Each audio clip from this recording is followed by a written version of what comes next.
Le livre de Ruth. Chapitre 1. Du temps des juges, il y eut une famine dans le pays. Un homme de Bethléem de Juda partit avec sa femme et ses 2 fils pour faire un séjour dans le pays de Moab. Le nom de cet homme était Elimelech, celui de sa femme Naomi, et ses 2 fils s'appelaient Machlon et Kiljon. Ils étaient Éphratiens de Bethléem de Juda. Arrivés au pays de Moab, ils y fixèrent leur demeure. Elimelech, mari de Naomi, mourut, et elle resta avec ses 2 fils. Ils prirent des femmes moabites, dont l'une se nommait Orpa et l'autre Ruth, et ils habitèrent là environ 10 ans. Machlon et Kiljon moururent aussi tous les 2, et Naomi resta privée de ses 2 fils et de son mari. Puis elle se leva, elle et ses belles-filles, afin de quitter le pays de Moab, car elle apprit au pays de Moab que l'Éternel avait visité son peuple et lui avait donné du pain. Elle sortit du lieu qu'elle habitait, accompagnée de ses 2 belles-filles, et elle se mit en route pour retourner dans le pays de Juda. Naomi dit alors à ses 2 belles-filles, « Allez, retournez chacune à la maison de sa mère. Que l'Éternel use de bonté envers vous, comme vous l'avez fait envers ceux qui sont morts, et envers moi. Que l'Éternel vous fasse trouver à chacune du repos dans la maison d'un mari. » Et elle les baisa.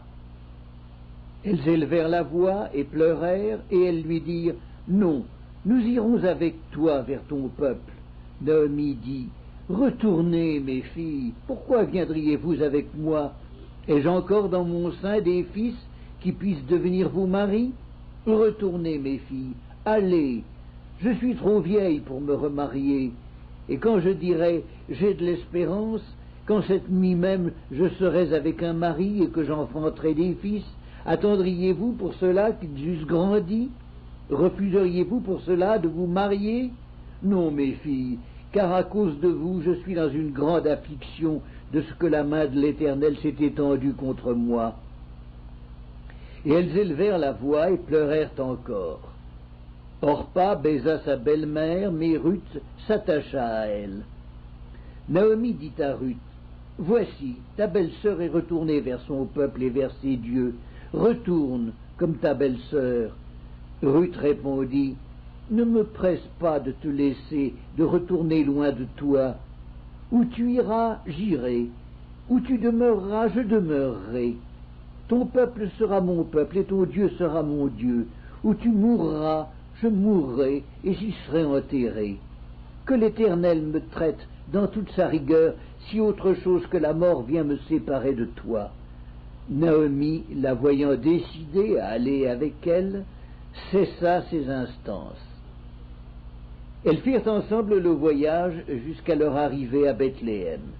Et lorsqu'elles entrèrent dans Bethléem, toute la ville fut émue à cause d'elles, et les femmes disaient, « Est-ce là Naomi ?»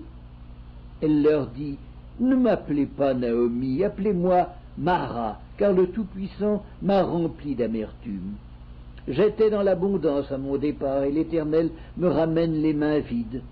Pourquoi m'appelleriez-vous Naomi, après que l'Éternel s'est prononcé contre moi, et que le Tout-Puissant m'a affligé ?»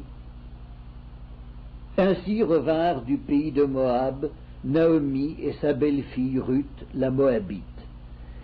Elles arrivèrent à Bethléem au commencement de la moisson des orges.